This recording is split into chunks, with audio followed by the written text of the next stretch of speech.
हाय दोस्तों। तो दोस्तों, दो चरों वाले रैखिक समीकरण चैप्टर नंबर 3 चल रहा है। एक्सरसाइज यानी प्रश्नावली जो है वो 3.1 है। ठीक है। तो क्वेश्चन नंबर 1 का हमने वन कर लिया है। आज हम सेकंड करने वाले हैं। ठीक है। तो इसमें कुछ नहीं है। देखो, ग्राफीय विधि से हमें सॉल्व करना है इसको। तो देखते हैं इसको क्या बोल रहे हैं। तो देखो, इसमें क्या बोल रहा है, 5 पेंसिल और 7 कलमों का कुल मूल्य जो 50 रुपये है, जबकि 7 पेंसिल तथा 5 कलमों का कुल मूल्य 46 रुपये है। तो एक पेंसिल का मूल्य और एवं एक कलम का मूल्य ज्ञात कीजिए।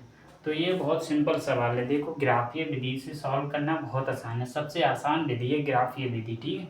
तो ग्राफीय विधि से हमें इसको सॉल्व करना है। तो देखो, मान लेते हैं एक पेंसिल की जो कीमत है वो x रुपये है। ठीक है।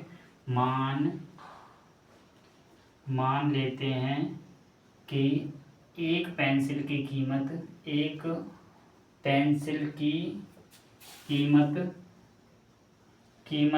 x रुपये है। ठीक है। सेम तरीके से एक कलम की कीमत जो है वो एक कलम की जो कीमत है वो क्या है आपकी 22 रुपये है। ठीक है। कोई दिक्कत नहीं है। ठीक है।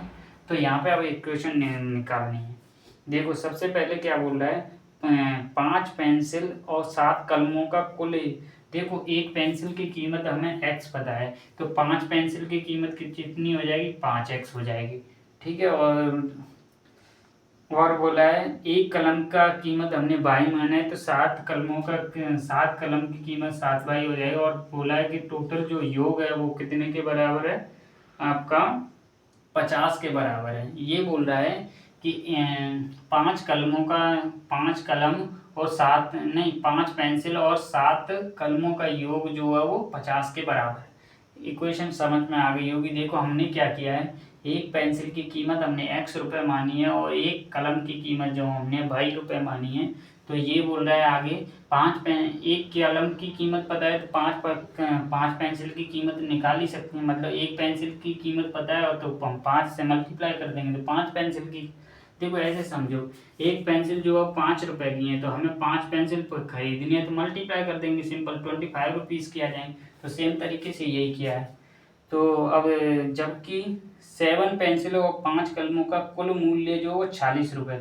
देखो, एक पेंसिल की कीमत हमें पता है, तो 7 पेंसिल की कीमत 7x हो जाएगी। और जो योग है, कुल योग जो है वो मतलब 7 पेंसिल और 5 कलमों का जो कुल योग जो है वो 46 रुपये है। 40 रुपये है। तो आपको एक पेंसिल की कीमत बतानी है, मतलब x और y की हमें वैल्यू निकालनी। तो दो इक्वेशन दे रखी है, हम ग्राफीय विधि से इसको सॉल्व करते हैं। ठीक है। मेरे हिसाब से समझ में तो आ रहा है ना। देखो, हमने क्या किया है, मान लिया है कि एक पेंसिल की कीमत x रुपये है और एक कलम की जो कीमत है वो 22 रुपये है। ठीक है। तो सेम तरीके से देखो, एक कलम की कीमत हमें पता थी, 5 से मल्टीप्लाई कर दिया, तो जो कंडीशन दे रखी है उसे हिंदी में पढ़ाए और कंडीशन सेटिस्फाई करा दी है। तो ये इक्वेशन आ गई है। तो हम ग्राफ से इसको सॉल्व करते हैं। ठीक है। तो चलो, ग्राफ से इसको सॉल्व करेंगे तो क्या करेंगे, सबसे पहले मैंने क्या बोला है कि दो आपको सारणी बनानी होंगी, जिसमें ये खाने लेने होंगे, ये x हो गया, ये y हो गया। दूसरी भी आपको बनानी होगी। देखो, आप लैंग्वेज लिख लेना, मैं बता रहा हूँ। ठीक है। तो ये हो गया x और ये हो गया आपके पास y। ठीक है। तो अब क्या करना है, अब देखो, सबसे पहले क्या करना है, x और y की हमें वैल्यू निकालनी है। तो देखो, y की जगह हमने 0 पुट किया तो x की वैल्यू कितनी आ जाएगी, 5x इक्वल टू 50 आ जाएगा। तो यहाँ पे 10 आ जाएगा। ठीक है, x की वैल्यू। सेम तरीके से देखो, x की वैल्यू हमने 0 ली तो y की वैल्यू क्या आ जाएगी, 50/7 आ जाएगी। यहाँ पर लिख लेते हैं 50/7। सेम तरीके से इस इक्वेशन के बारे में बात करते हैं। ठीक है। देखो, सबसे पहले हमने y की वैल्यू 0 ली तो x की वैल्यू क्या आ जाएगी, 46/7 आ जाएगी। और देखो, हमने x की वैल्यू यहाँ पर 0 ली तो y की वैल्यू क्या आ जाएगी, 40/5 आ गई। ठीक है, कोई दिक्कत नहीं है, आसान तरीके से हमने लिख लिया है। चाहे तो ऐसे आप लैंग्वेज के रूप में लिख सकते हैं कि y की वैल्यू 0 लेने पर x की वैल्यू 10 आती है। ठीक है, तो कोई दिक्कत नहीं है। तो दो हमने सारणी बना ली। अब हमें बनाना है ग्राफ। ठीक है। तो ग्राफ बनाने के लिए देखो, इन दोनों का अगर रेशो बराबर तो नहीं है। देखो, 5/7 जो है A1/A2 जो है वो B1/B2 के बराबर तो नहीं है। बराबर नहीं है तो ये अद्वितीय हल हैं और संगत हैं। ठीक है।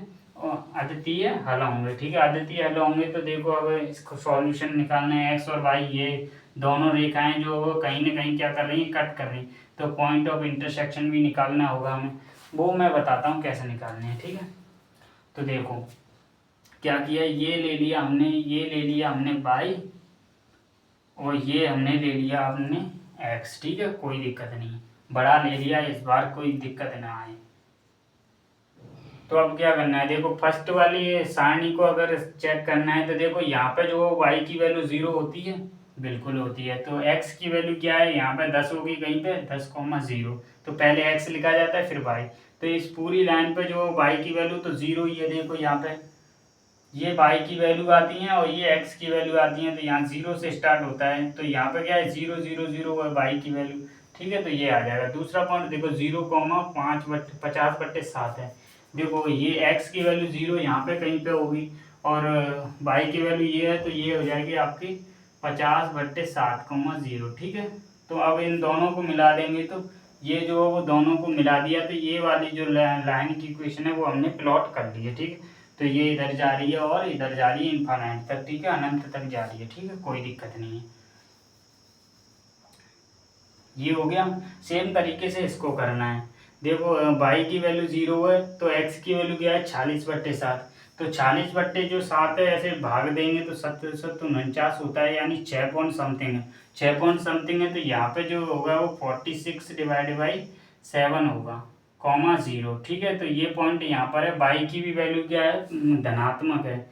धनात्मक है तो क्या आ जाएगा 0। ये देखो ये कितना है 749 होता है, तो ये 7 पॉइंट समथिंग कुछ है। और ये वाला देखो तो ये वाला है 9 पॉइंट समथिंग है, तो ये यहाँ पर होगा। देखो 40/5,0 है। ठीक है, तो ये जो है वो 9 पॉइंट समथिंग है, ये वाला 9 पॉइंट समथिंग है, तो ये ऊपर होगा, तो ये आ गया। अब इन दोनों पॉइंट्स को ज्वाइन कर देंगे, मान लेते हैं ये यहाँ पर है पॉइंट। ठीक है, तो ये जो पॉइंट यहाँ पे है, तो ये दोनों जो है वो इक्वेशन यहाँ पे कट कर रही हैं आपकी। ये जो लाइन ऊपर जा रही है और ये नीचे जा रही है। ठीक है, इधर जो है वो एक्स डैश है और इधर क्या है आपका वाई डैश है। ठीक है, तो ये पॉइंट निकालना है और हमारा आंसर आ गया। तो ये पॉइंट कैसे निकालेंगे, देखो सबसे पहले हम क्या करते हैं, इस पॉइंट को निकालने के लिए इन दोनों इक्वेशन को क्या करना पड़ेगा, सॉल्व करना पड़ेगा। अब सॉल्व कैसे करते हैं देखते हैं। देखो अब इस सारणी की तो हमें कोई ज़रूरत नहीं है, तो इसको कोई दिक्कत नहीं। तो सॉल्व करने के लिए इसके अलग अलग मेथड हैं, कोई दिक्कत नहीं है। देखो एक प्रतिस्थापन मेथड है, एक जो है वो विलोपन मेथड है, एक जो है वो वज्र गुणन विधि भी बोलते हैं, वज्र गुणन विधि। ठीक है, तो क्या करते हैं, देखो सबसे पहले हमें क्या करना होता है, वज्र गुणन विधि से करना होता है। ठीक है, वज्र गुणन विधि, वज्र गुणन विधि। वज्र गुणन विधि क्या बोलती है कि सबसे पहले आप x का कोफिशिएंट सेम बना लीजिए, मतलब x और y। देखो यहाँ पे जो है y का कोफिशिएंट क्या है 5 है, तो इसको क्या करिए 5 से देखो सेम बनाना है। देखो ये इस वाली इक्वेशन को 7 से मल्टीप्लाई कर दीजिए और इसको जो है 5 से मल्टीप्लाई कर दीजिए। देखो यहाँ पे जो 5 है और यहाँ पे 7 है, तो दोनों को सेम बनाने के लिए इसको 7 से मल्टीप्लाई कर देंगे, इसको 5 से कर देंगे। तो देखो इसको 7 से करेंगे तो देखो ये हो जाएगा, और इससे 5 से करेंगे तो ये हो जाएगा, 35 हो जाएगा, 35 हो जाएगा। तो ये घटा देंगे तो y की वैल्यू आ जाएगी। ठीक है, सेम तरीके से देखो पहली इक्वेशन को 7 से करेंगे तो देखो ये हो जाएगा 7×5 = 35x, 7 से किया तो 749 और 7 से किया तो ये हो जाएगा 7×5 = 35। ठीक है, और सेकंड वाली को इक्वेशन को 5 से करना है तो ये भी हो जाएगा 35x प्लस 5 से किया तो ये हो जाएगा 25y, और देखो 5 से किया तो ये क्या हो जाएगा 5 30 और 3 हासिल, तो 4×5 = 20 और 23। ठीक है, अब देखो ये इक्वेशन 2 है, इसको 1 मान लेना, इसको 2 मान ले, चाहे तो इसको 1 मानेंगे, इसको 2 मानेंगे, इसको 3 मान लेना, इसको 4 मान लेना है। ठीक, अब x की वैल्यू निकालने के इसमें से इसको घटा देंगे, तो देखो 49 में से 25 गया तो 24y बचेगा, 24y। इसमें से इसको घटाएंगे तो क्या बचेगा, 0 में से 0 और 5 में से 2 बच जाएगा और इसमें 1 बच जाएगा। तो x की वैल्यू क्या आ गई, x की वैल्यू आ गई आपके पास 4 से काटेंगे तो ये क्या आ जाएगा 6 बार और ये हो जाएगा 3 बार, तो 6×5 = 30, तो x की वैल्यू आ गई आपके पास 5। ठीक है, कोई दिक्कत नहीं है, बहुत आसान है। देखो x की वैल्यू चाहे तो आप यहाँ पे पुट कर दीजिए या कहीं भी पुट कर दीजिए, कोई दिक्कत नहीं। तो यहाँ पे पुट कर देते हैं, तो देखो यहाँ पे पुट कर देते हैं तो 5 × 5 + 7 बाई, नहीं ये तो जो y की वैल्यू निकली है ना, y की वैल्यू, तो देखो 5x + 7 y की वैल्यू हमने 5 डाली, इज इक्वल टू क्या है 50 है, ठीक है। तो 5x इज इक्वल टू क्या आ गया, ये 7 × 35 है, 35 50 में से जाएंगे तो कितने बचेंगे 15, तो x की वैल्यू क्या आ गई 3 आ गई। तो देखो ये जो पॉइंट आ रहा है वो आ रहा है आपका 3,5 आ रहा है। तो देखो x इक्वल टू 3 और y इज इक्वल टू 3 पर इसका सॉल्यूशन आ रहा है, ठीक है, कोई दिक्कत नहीं। तो यहाँ पे लिख देना है आपको x equal to 3 and y is equal to 5 पर दोनों रेखाएं एक दूसरे को प्रतिच्छेद करती हैं, ठीक है। तो दोनों रेखाएं इस वाले पॉइंट पे क्या करती हैं, प्रतिच्छेद करती हैं। देखो अभी हमने जो है वो ये वज्र गुणन विधि देखा है कि कोफिशिएंट क्या करते हैं, इनके जो गुणांक होते हैं उनको सेम बना लेते हैं, घटा देते हैं, तो वो क्या होता है वज्र गुणन विधि। नहीं ये वज्र गुणन विधि नहीं है, ये जो है वो कौन सी विधि है, ये आपका विलोपन विधि है, विलोपन विधि। तो आपकी जो वो नेक्स्ट एक्सरसाइज भी खत्म हो गई है, सॉरी उसके लिए। ये प्रतिस्थापन विधि नहीं थी, प्रतिस्थापन विधि जो है वो दूसरी है, वो मैं आगे कराऊंगा, ठीक है। तो आपकी विलोपन विधि भी यहाँ पर कंप्लीट हो जाती है, ठीक है। तो ये विलोपन विधि से क्या करते हैं, कोफिशिएंट जो है वो इसके x के कोफिशिएंट या y के कोफिशिएंट जो है वो सेम बनाते हैं और घटा देते हैं, जुड़ा गुणा भाग कर लेते हैं और वैल्यू आ जाती है, ठीक है। तो ये जो है वो सॉरी उसके लिए विलोपन विधि है इसका नाम, ठीक है। तो कोई दिक्कत नहीं, हमने ये पॉइंट निकाल लिया, ठीक है। तो x इक्वल टू 3 और y इक्वल टू 5 पर दोनों रेखाएं जो है वो एक दूसरे को प्रतिच्छेद करती हैं और इसके अद्वितीय हल होंगे, ठीक है। अद्वितीय हल के लिए क्या करेंगे, अद्वितीय हल है या नहीं, अद्वितीय हल तो है, काट रही है, तो देखो 5/7 की वैल्यू जो है वो 7/5 के बराबर नहीं है, तो ये अद्वितीय हल है। तो ये हमने कर लिया क्वेश्चन नंबर 2, क्वेश्चन नंबर 1 का सेकंड पार्ट, ठीक है। धन्यवाद।